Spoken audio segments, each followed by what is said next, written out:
Good afternoon, and welcome to another episode of TechXperts. TechXperts, for those of you that are new to the series, is designed to showcase innovative technology in the architectural, engineering, and construction industry. Today, we have Jeremy Sommers, resident GBA BIM manager, right? Yep. Would you be able to give a quick introduction? Yeah, so my name is Jeremy Sommers. I've been in, the construction industry almost my entire life. My dad was project manager, so I kind of grew up with somewhat of an understanding, but it was on the software side. So I went in the Army, was a combat engineer in the military, got medically retired in 2004. And when I came out, I didn't know what I was going to do. Fell into construction, fell into just that whole thing. I'll never forget, I was on a roof and it was 140 degrees out, and I jumped in the customer swimming pool and I said, yeah, this is not for me. Yeah. So through that, I kind of realized that I needed to get a better understanding and more of education. So I went back to school on my Montgomery GI Bill, post 9/11 bill, got my engineering degree as electrical engineer, started design as a brand new engineer, and there was this new program coming on the market called Revit. Yeah. And I was the young engineer, so I got the pleasure of learning this program to adopt for our clients, and my career took a right-hand turn. Kind of went away from the focus on the engineering side and more on the BIM and information delivery. Sure. And through that, I worked in hospitality, so I worked on like the Raiders training facility. Okay. I did the lighting design, was one of many that did the lighting design for that, and worked on some other large amphitheaters, Tesla Gigafactory in Reno. Yeah. I had a hand in that. So, I've been able to be on lots of really large projects that really will build our infrastructure. Yeah. And that kind of was an insight to really where I guess I am now with, with BIM and what we're trying to do here at GBA. Right. With all of that. Very cool. Very cool. Before we get too far into BIM, Yeah. can you just try to define BIM a little bit or put some bounds on it? Yeah, so this is one of those how do I word it? BIM is used very loosely within our industry, in my opinion, and a lot of people will reference BIM to a particular program, most commonly Revit. Right. Where it is, BIM is, in my opinion, and what I'm trying to instill in our group and our teams, is BIM is information management. It's building information management across the project team. So you'll have, at every step, you have data that is critically important to the next thing in line. And that's where I feel BIM falls. I feel BIM falls in that transition of data from one step to the next. And that looks very different.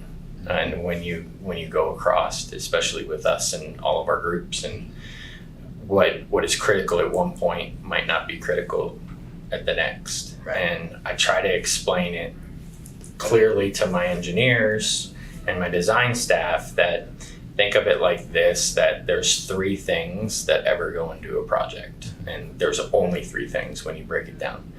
There's the information that the owner is requesting or wants to receive for whatever the project is. Sure. Ultimately, that's number one, because they're paying the bill. And number two would be, what do you need to get through permitting? What regulations or what I's need to be dotted and T's need to be crossed in order to get that next step? And the third and final thing is, what does the next step in the process need? Anything outside those three parameters or those three dictating things, I think, are kind of a waste for us to embed the information into our model. What makes BIM so difficult is a lot of people have a lot of opinions of what is useful in information, Right. and where critically it can be argued all the information is useful. It is if you can compartmentalize it in the buckets where it needs to be. And that's why we're huge on one common data environment, trying to tie everything centralized and bring all the teams together into one. Right. So I think that's kind of the overcompassing of, let's get through what BIM and get away from it. And that's how I see what, I guess, the description or what BIM is to me. Sure. So I guess in the overall process, can it be used in design, Absolutely. pre-planning? Yep. Construction, Commissioning. commissioning? Yep.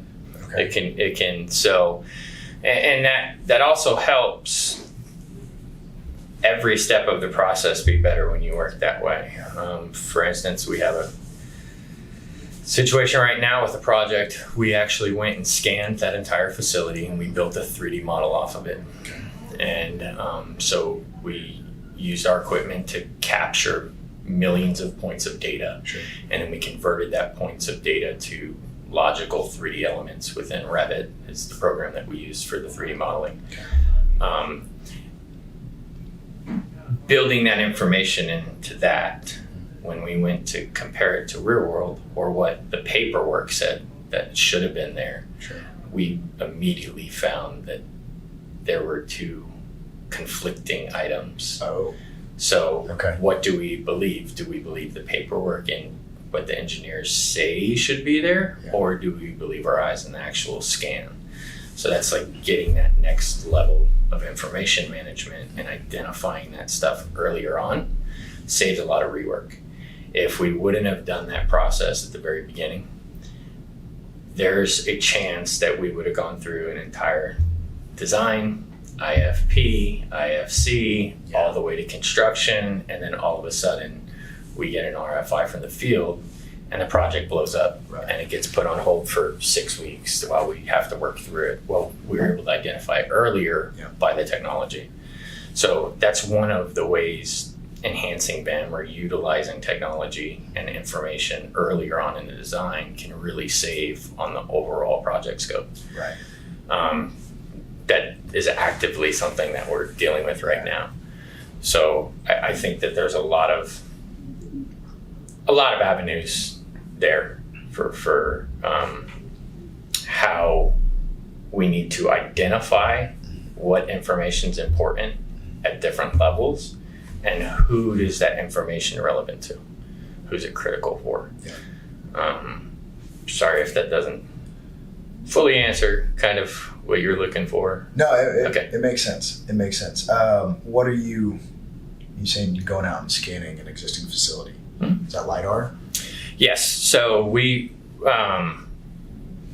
have a couple different scanning technologies that we've used. Okay. My most common one that we use for building side of things, an inside interior building, is a Leica BLK 360 G2 scanner we've used. We've had good success with it. That's not the only one out there. There's a lot of really good software out there and good technology out there.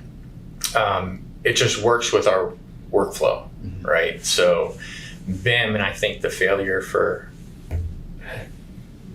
adoption across the industry is no one has been able to really crack the nut of the technology. And you have all these great technologies and all these cool shiny toys, and they're just that, they're shiny toys, they're great technology. But if you can't figure out how to successfully build it into your organization within your structure and build that into stops within your organization, then it's just another shiny toy. Right. And it's going to fall by the wayside. Right. So, but with adoption of technology comes different skill sets that in the construction industry are lacking, for a better term. Yeah. And it's not just in the construction industry, it's across the board, right? Yeah. We have mundane work that needs to happen when you're talking about information management. Sure. When you break it down, I'm talking about all the cool, shiny bells and whistles. Yeah. it's information. It's a lot of spreadsheets. Yeah. It's a lot of Excel sheets to go through and filter through all of that data. Yeah. But it's prioritizing and getting that data put into the correct buckets. That's where I feel like we really have, here at GBA specifically, a huge advantage or potential advantage over our competitors. Yeah. By having that. So BIM is, it's the information. Yep. So then Revit, or what are some other softwares? I guess they make sense of the information. Right. Yep. The, So, and I have a chart where you basically have a plethora of softwares that will communicate within that structure of Okay. their software language. But then there's certain softwares that are used within our industry. And one of those is Revit, right? So that's I would say Autodesk has they're the tip of the spear, and what they're doing in advancement for not just design and services, but on the construction side as of recently and stuff, there's been some huge headway there. And they're building all of the BIM important information within their platform. Okay. So because of that, I would say they've become synonymous with BIM, and Sure. They do offer the ability to embed a common data environment where you can embed all that data and then pull that out and harvest it. Okay. So I think that they're pretty much, BIM has turned into Revit, or Revit's been turned into BIM. That's commonly used. Yeah. And as I used to fight it all the time when people they're like, Revit. No, it's not Revit. BIM's totally different than Revit. It's not. Revit's just the engine to get us there. Sure. And to get us centralized. There's some open source stuff out there, but that's predominantly we lean into Autodesk Autodesk products. So we use not just Revit within their suite, but a lot of their other stuff, our civil team. So we use a lot of Civil 3D. There's a lot of integration with topography between Civil 3D and Revit now that we're working through, so we can get some real world modeling, especially in some of our site bridge and roadway stuff. You know, they play very well in the Civil 3D environment, and they play in that civil world. Well, we also have buildings that tie into that. So it's been interesting for us to work through how do we get those two systems integrated and information passing from one another. Yeah. And that's been a bit of a challenge for us on getting that, all the ins and outs, coordination systems and stuff like that.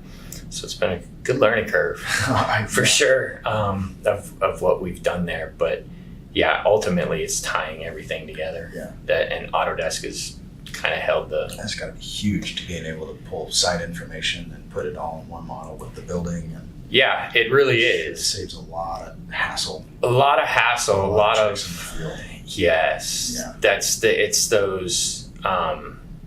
It's those tying into existing conditions that will stop a job site dead in its tracks. Yeah. So if we can utilize some of our technology, we not only will scan a facility, but we'll use ground penetrating radar to get what's in the slab. Mm-hmm. So we'll identify where we actually have existing conduits and piping in our slabs. Yeah. Having that information up front allows us to feed that into our iSolutions team, and they can embed our Revit model directly into their Trimble. And it can identify them geographically where to place the concrete cuts. Yeah.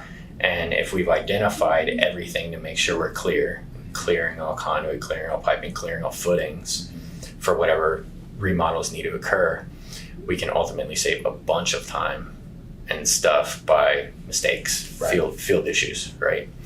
So that's where this BIM stuff's going, right? Where is the technology? Yeah. And there's a lot of conversation about twin modeling, and that's been a huge kind of buzzword the last couple of years, I would say, the twin model. Sure. And I see some validity to that, but ultimately when they're talking about twin modeling, what are they meaning? So a lot of people will reference their Revit model as a twin model of the building, which is interesting. Okay. Ultimately, what you're trying to accomplish by saying that, or what we're trying to accomplish by saying that, is we are virtually building your job site. We are going to put everything in a model first. If we can work through how do we run this through this tight corridor, how do we make sure we miss this chase, all of those little things that end up lots of field time. If we identify those in the modeling and identify those earlier on and build everything in that 3D environment, then essentially you've built a model that is going to have a twin of the real world situation. Oh, gotcha. There'll be a one-for-one model, there'll be the real world, and then there'll be the actual model, the digital representation of that model. Okay. So where the huge advantages lies by doing that is HVAC. Okay, so data centers are something that is going to become even more popular as we get into this cryptocurrency era that we're going in, that relies on those hyperscale data centers. Those data centers, ultimately, when we design them in a 3D Revit model, we can embed all of the information that says, okay, this unit ties to this control system, and it turns on, and we can do full sequencing events in the computer before we break ground. If we work through all of those in theory, and we take and build to the model a one-for-one, then we actually can have real-world cost estimation out of our model that can get us within 10 to 15% of final construction costs. Sure. And that's before dime spent, right? Or before construction dime is spent. No construction has to start. No construction has to start before you can identify, and really we can give our clients, this is going to be the dollar amount of your facility based on the information we have in it. Yeah. So we've got everything spec'd, we've got timelines on everything. We have all of that we can then take that information, create a construction timeline, a sequencing of events, of logical constructability, not just assumptions on, well, we think we're going to get this then. We're thinking, no, we've already answered all of those questions by embedding everything in a BIM heavy model. So that's really where you gain the tail end. You front load everything. So the transition for us to BIM has been that's been the most difficult.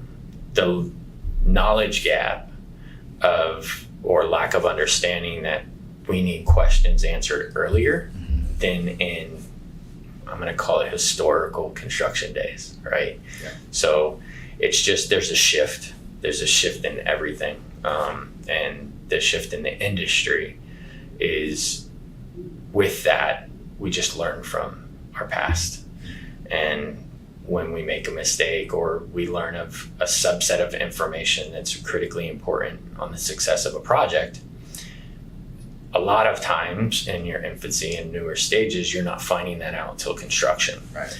Well, with us, the great thing is we go all the way back to the design phase with that information that we captured, and we share it, right? And it's like, okay, they were asking for this information and this led to a stop.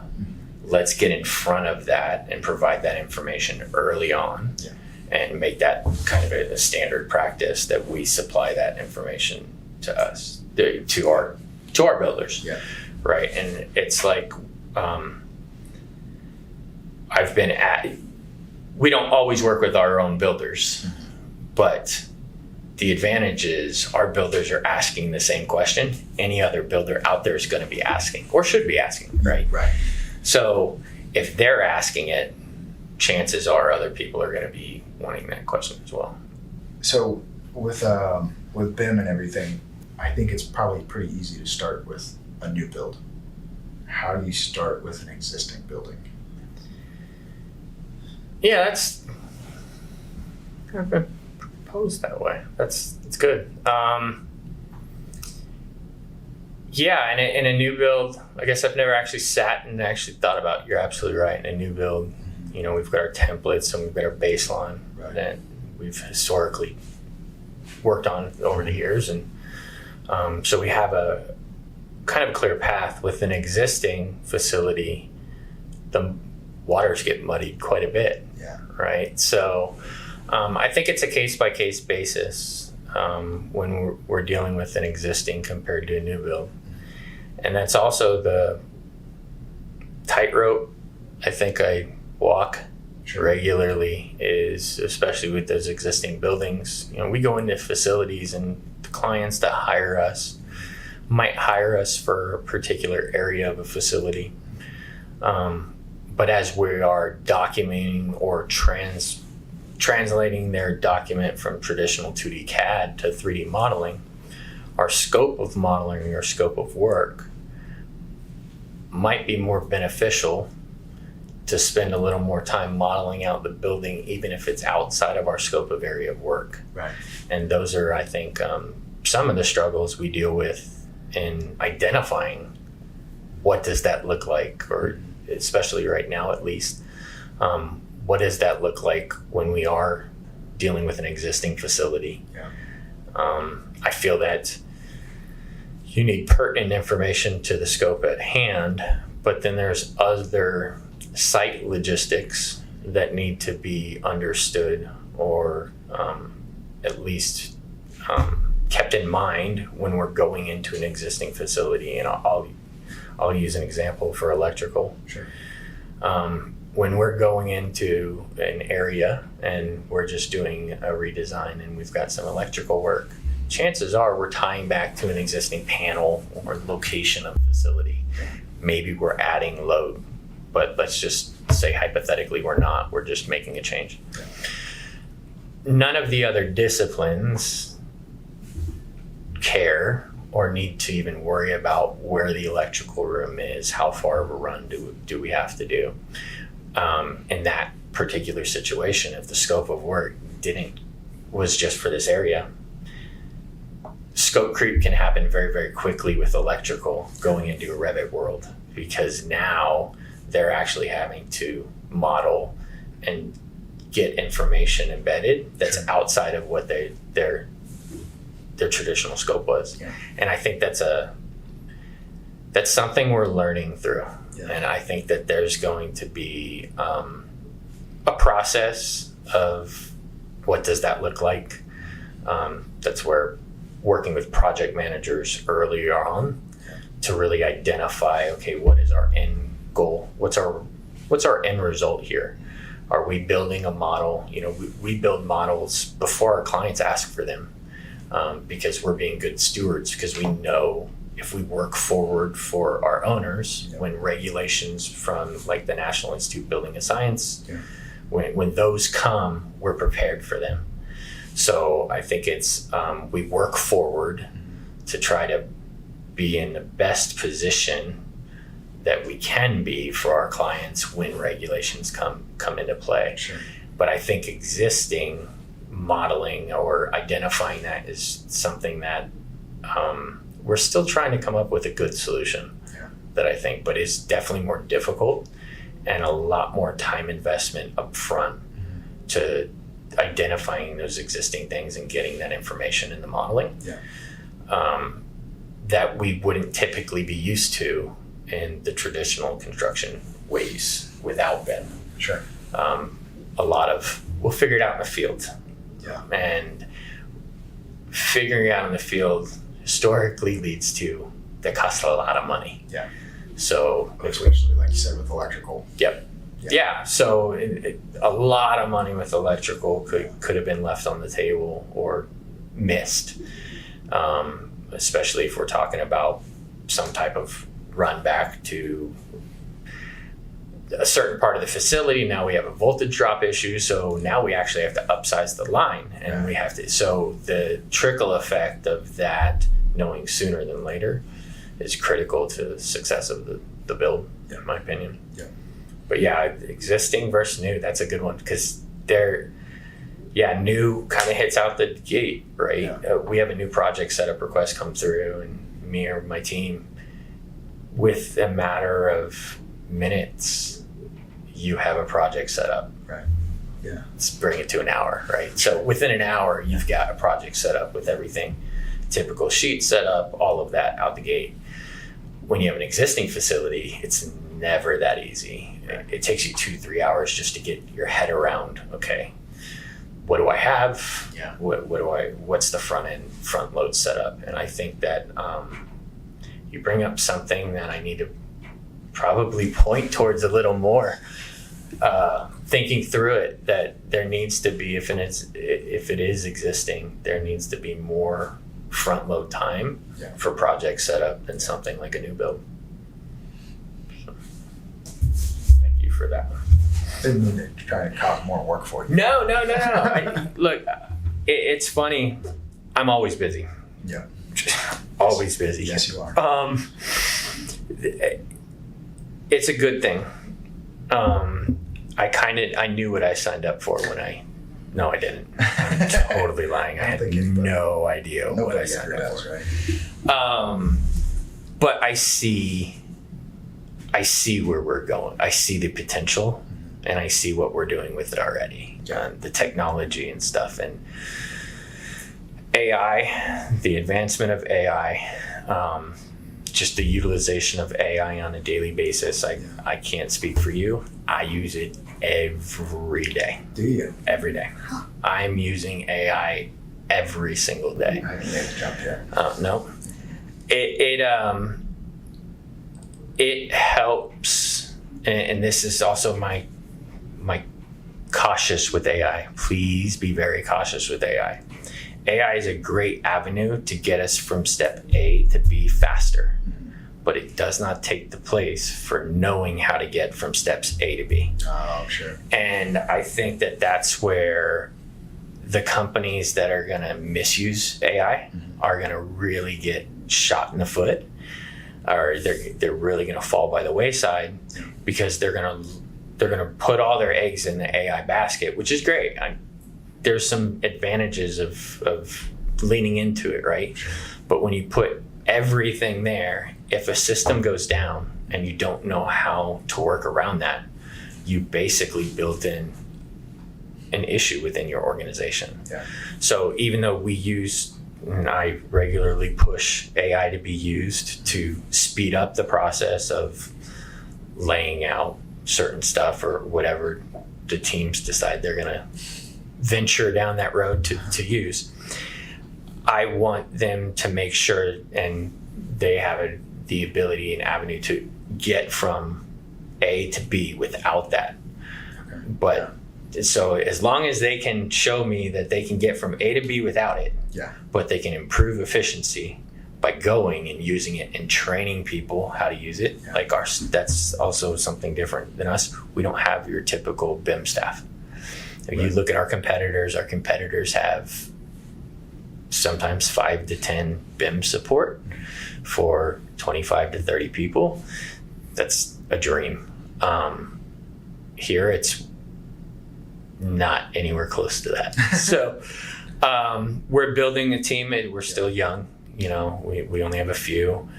And we've taken people from outside of this market and kind of brought them into this market, into GBA, and taken that outside knowledge that we've gained.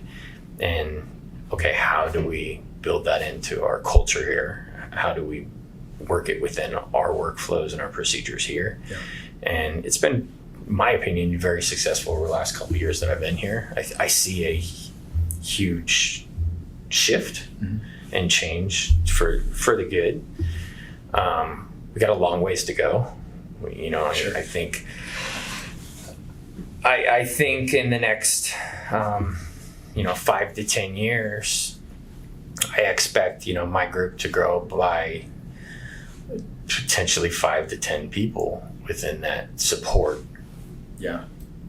umbrella. That would be awesome. And I would love to see it. I think I can justify it. For the most part, I really think I can. Currently doing the job of 5 full-time people. So I think that I can justify it across the groups. And one of the things that I push on is not to silo information here. And I think GBA, we do a pretty good job at that. I want to tear down those old traditional silos and make them more common environment. I think we all learn better from that. But with that, there's, like I said, skill sets that are gained within that expertise, and technology changes so rapid that when you are dedicated to project execution work nonstop, there's no time for forward development. So that's one of the most, I think, most difficult or most eye-opening things and difficult things to deal with.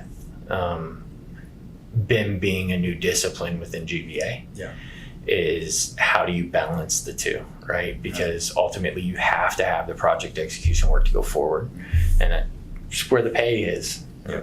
But you also have to make sure you have a finger on the pulse of what the industry is doing.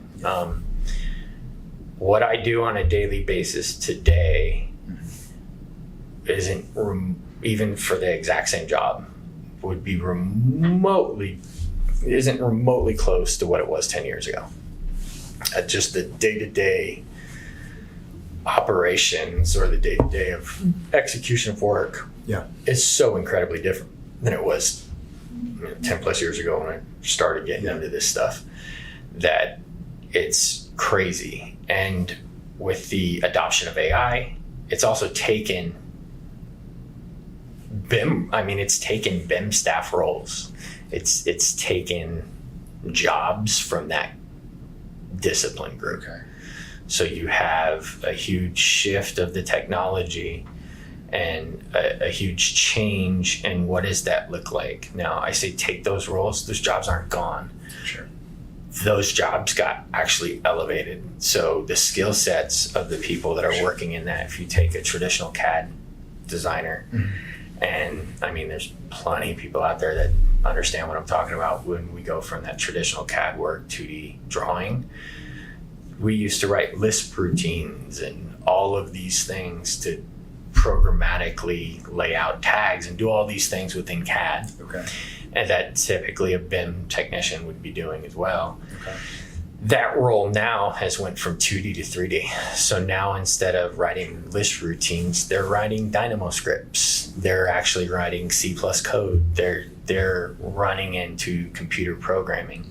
So the roles and responsibilities of those people, and to stay afloat, they've had to elevate their skill sets, and it's changed. So, and I think that is this technological change that I think we're going through is gonna shift a lot of things, and it's gonna change responsibilities of work. I've always been a little bit of an outcast in the BIM world, I feel, because I've never felt like I need 10 or 15 people to support 20 engineers. You just need to teach those 20 engineers how to use the software. Right? So because of that, it's doing more with less, but it's also making your engineers better. BIM tech that models something in 3D has a skill set and an understanding because they can visualize that thing in 3D. Just as an engineer can visualize their design in their head. So there's a place for that. And that's where I'm not sure where technology and AI, because it's getting to a point where I can say, I want a condensing unit and I want these dimensions and I want this, and spit me out a 3D model. And it'll pop you out a 3D model. We have a 3D representation of something real to scale that can be built with an AI engine. Now I don't need a BIM staff to build that model. Yeah. I just need to teach the engineer, hey, go in here, dictate this of what you want, and it will spit out your family. Right. And then we have QA, QC stop checks to make sure, okay, if you're doing this type of family, it has this parameter information because this information is pertinent, it schedules, all of this stuff. Yep. So that's kind of the transition Okay. of how I see it going forward. With that, it's that I rely heavily on IT. I rely heavily on IT and IT support. Yeah. It's funny. I understand more about the tech side of things of this stuff, and they understand about the back end, right? So there's such a close handhold that we have with IT and BIM specifically. It's kind of one in. It's their. IT's always been the redheaded stepchild. Unfortunately, look, I could say it's not the truth, but it's the truth, right? BIM is the redheaded stepchild of IT, so Oh man, that's kind of how I look at it. doubling down. Doubling down. We're going big.